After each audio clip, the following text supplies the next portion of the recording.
Hello दोस्तों और स्वागत है आप सभी का हमारे चैनल पर। आज हम एक ऐसे रियल लाइफ मिस्ट्री की बात करेंगे जो आपके होश उड़ा देगी। ये इंसिडेंट साल 1935 का है। Kansas city USA. Hotel president का कमरा नंबर 1046। यहाँ एक ऐसी घटना हुई जिसने एफबीआई तक को उलझा दिया और आज भी एक पहेली बना हुआ है। कहानी शुरू होती है 2 जनवरी 1935 से। दिन था वेडनेसडे और समय दोपहर के 1:20 जब एक आदमी ने होटल प्रेसिडेंट में चेक इन किया। नाम बताया रोनाल्ड टी ओवेन। विटनेसेस बताते हैं कि वह 20 से 35 साल के बीच लग रहा था। उसके ब्राउन बाल थे, कान के ऊपर चोट का निशान और कॉलीफ्लावर ईयर था। इस कंडीशन में कान डिफॉर्म्ड नजर आता है। उसने एक अच्छा सा ब्लैक कोट पहना हुआ था। एक बेल बॉय जिसका नाम रेडोल्फ प्रॉप्स था, उसने ओवेन को उनका कमरा दिखाया और उसने बताया कि ओवेन अपने साथ सिर्फ ब्रश, टूथपेस्ट और कंघा लेकर आए थे। एक मेड जिसका नाम मेरी सॉप्टिक था, उसने बताया कि ओवेन ने उन्हें अपना कमरा साफ करने की इजाज़त दी, लेकिन वे कमरा छोड़कर नहीं गए। ओवेन ने मेड से कहा कि वो बाहर जाते वक्त डोर लॉक ना करे क्योंकि उनका कोई दोस्त उनसे मिलने आने वाला है। मेड ने बताया कि ओवेन कमरे के पर्दे नहीं खोल रहे थे और ना ही लाइट्स ऑन कर रहे थे। उसने सिर्फ एक टेबल लैंप ऑन किया हुआ था जिसकी लाइट काफ़ी डिम थी।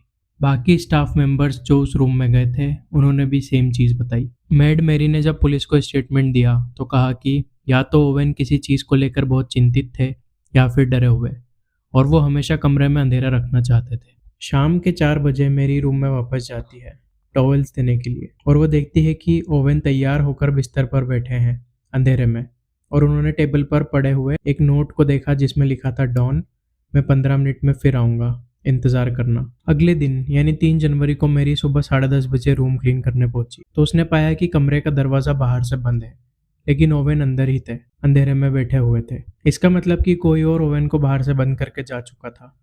मेरी कमरे में जाकर सफाई करने लगती है। उसी वक्त वो देखती है कि ओवेन फ़ोन पर बात कर रहे हैं और कह रहे हैं, नहीं डॉन, मुझे भूख नहीं है, मैंने अभी नाश्ता किया है। फिर वह कहते हैं कि नहीं, मुझे भूख नहीं है। मेरी शाम को 4 बजे फिर से फ्रेश टॉवल्स देने पहुंची। तभी उन्हें कमरे में से 2 आदमियों के बात करने की आवाज़ सुनाई दी। जब मैरी ने दरवाज़ा नॉक किया तो अंदर से किसी ने चिल्ला कर कहा, कौन है? मैरी ने जवाब दिया, मैं फ्रेश टॉवल्स देने आई हूँ। तो अंदर से आवाज़ आती है, हमें नहीं चाहिए। पास वाले कमरे में रह रही एक गेस्ट ने बताया कि रात को ओवेन के कमरे से लड़ने की आवाज़ सुनाई दे रही थी।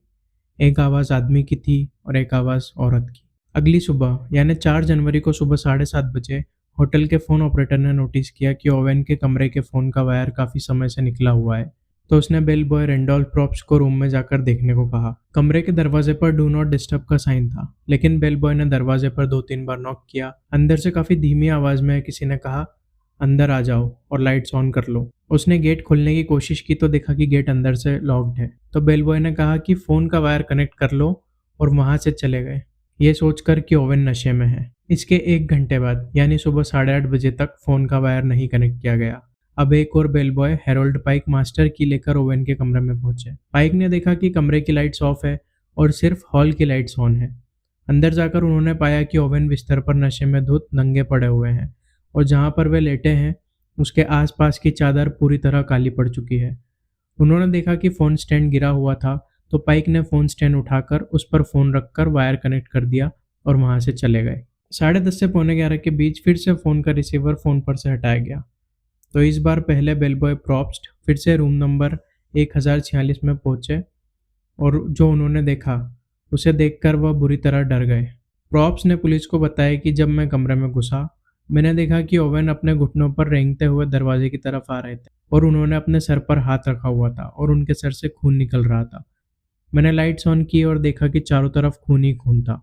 दीवारों पर खून, फर्श पर खून, बिस्तर पर खून और बाथरूम में भी खून। यह देखकर मैं डर गया और नीचे भाग गया। ओवेन काफ़ी घावों के साथ मिले। उनकी गर्दन, हाथ और पैर टेलीफोन के वायर से बांधे गए थे और उन्हें बहुत बुरी तरह टॉर्चर किया गया था। उन्हें बार बार सर पर मारा गया था जिससे उनका स्कल फ्रैक्चर हो गया था। उनकी छाती में बार बार चाकू मारा गया था जिससे उनके लंग्स पंक्चर हो गए थे। उनके गले पर वायर के निशान थे, इसका मतलब उनका दम घोटने की कोशिश की गई थी। पर इतना सब होने के बाद भी वो जिंदा थे और दरवाजे तक आने की कोशिश कर रहे थे। जब पुलिस ने ओवेन से पूछताछ की तो उन्होंने बताया कि कमरे में मेरे अलावा कोई नहीं था और मैं बाथरूम में फिसल कर गिर गया था और मेरा सर बाथ टब से टकरा गया। यह कहने के बाद वे बेहोश हो गए और उन्हें हॉस्पिटल ले जाया गया। डॉक्टर ने कहा कि उनके घाव करीबन 6 से 7 घंटे पहले के हैं। इसका मतलब पाइक, पहला बेल बॉय, जो उनके कमरे में फ़ोन कनेक्ट करने गया था, तब ही वे चोटिल थे और उनका खून बह रहा था। डिटेक्टिव्स को क्राइम सीन से कोई हथियार नहीं मिला और ना ही ओवेन का कोई सामान। यह देखकर डिटेक्टिव्स ने आत्महत्या को रूल आउट कर दिया।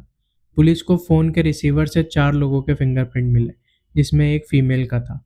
ओवेन की डेथ 5 जनवरी की रात को हॉस्पिटल में हो गई। जब ओवेन ने होटल में चेक इन किया था, तो उन्होंने बताया था कि वे लॉस एंजलिस से हैं।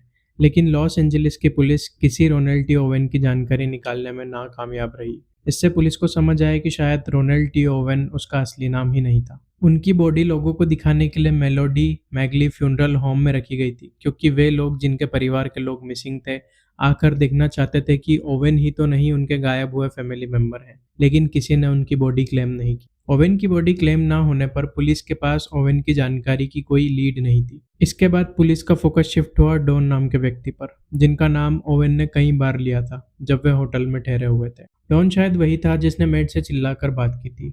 पुलिस ने डॉन को ढूंढने की बहुत कोशिश की, लेकिन पुलिस को कुछ नहीं मिला। ओवेन को दफनाने की न्यूज़ कैंसस सिटी के जनरल पोस्ट अखबार में दी गई और बताया गया कि उन्हें पोर्टर्स फील्ड में 3 मार्च को दफनाया जाएगा। लेकिन मेलोडी मैगली फ्यूनरल होम, जहां ओवेन की लाश रखी गई थी, वहां एक अनजान फ़ोन कॉल आता है और कॉल पर आदमी कहता है कि ओवेन को दफनाने में जितना भी पैसा खर्च होगा, मैं देने के लिए तैयार हूँ।